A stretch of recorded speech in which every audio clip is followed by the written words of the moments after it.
Commitment होने के बाद भी आप बेंच पे आए, जो ठीक नहीं है। अध्यक्ष महोदय, कमिटमेंट में, क्रेडिबिलिटी में आपका कोई जवाब नहीं। नहीं, ये नहीं कह रहा मैं।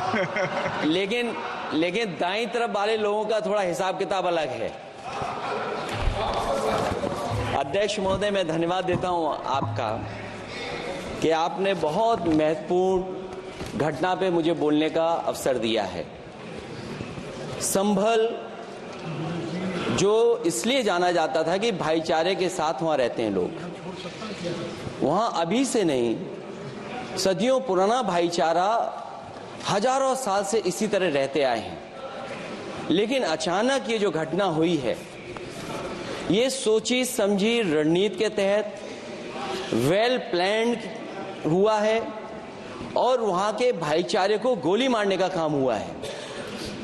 जो घटना हुई है वो सोची समझी साजिश है।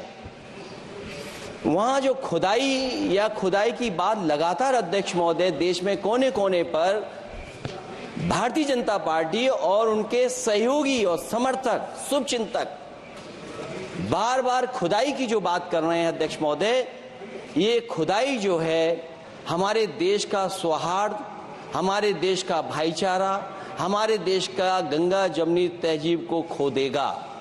मैं आपका धन्यवाद इसलिए भी देता हूं कि इस महत्वपूर्ण जो साजिश हुई, और वो साजिश सोची समझी इसलिए मैं बोल रहा हूं। उत्तर प्रदेश का चुनाव था, पहले 13 तारीख को चुनाव होना था और 13 तारीख के चुनाव को उन्होंने बढ़ा करके 20 तारीख कर दिया। और इस जो घटना है मैं आपके सामने पढ़ना चाहता हूं। अध्यक्ष महोदय, ये यात्रा रुकी क्यों नहीं है? यात्रा ले जाओ दूसरी तरफ।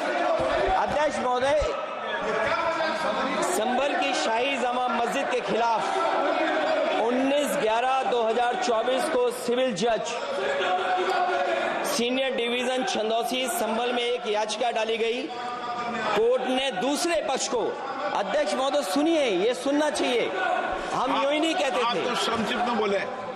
अध्यक्ष महोदय, हम यूं ही नहीं कहते थे कि संविधान ये मानती नहीं सरकार।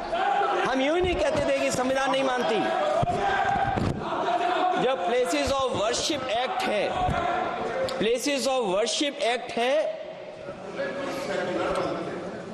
हम बनते तो बहुत कुछ हैं।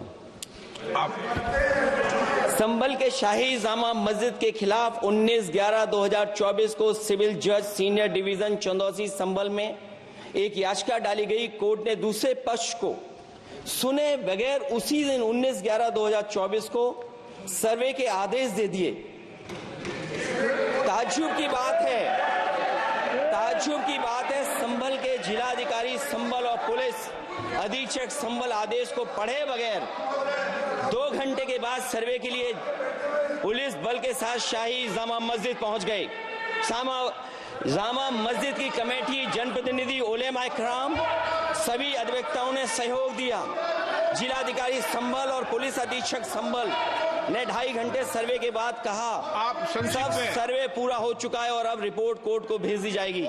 लेकिन दिनांक 22/11/2024 फ्राइडे को जुमे की नमाज के लिए लोग नमाज अदा करने के लिए जामा मस्जिद पहुंचे, लेकिन पुलिस प्रशासन ने बैरिकेड लगा दिया ताकि लोग नमाज न पढ़ सकें। उसके बाद भी लोगों ने संयम बरतते हुए नमाज अदा की और किसी प्रकार का विरोध प्रदर्शन नहीं किया।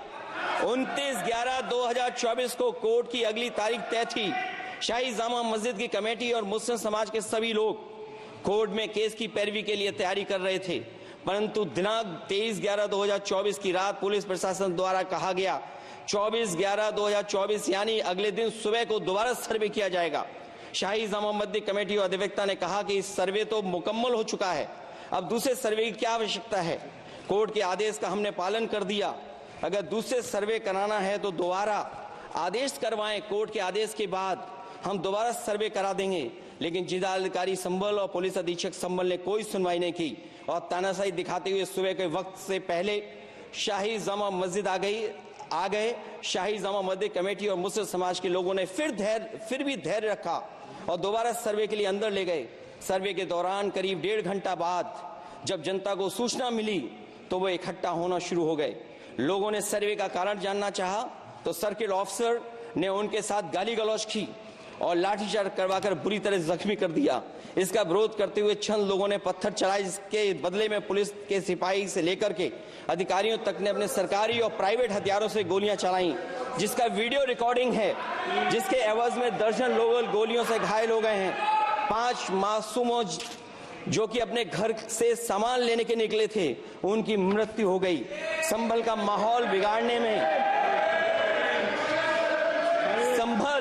संभल का माहौल बिगाड़ने में याचिका दायर करने वाले लोगों के साथ पुलिस और प्रशासन के लोग जिम्मेदार हैं। इनको निलंबित किया जाना चाहिए और हत्या का मुकदमा चलाया जाना चाहिए, जिससे कि लोगों को इंसाफ मिल सके और आने वाले समय में कोई इस प्रकार की संविधान के खिलाफ और गैर कानूनी घटना को अंजाम न दिया जा सके।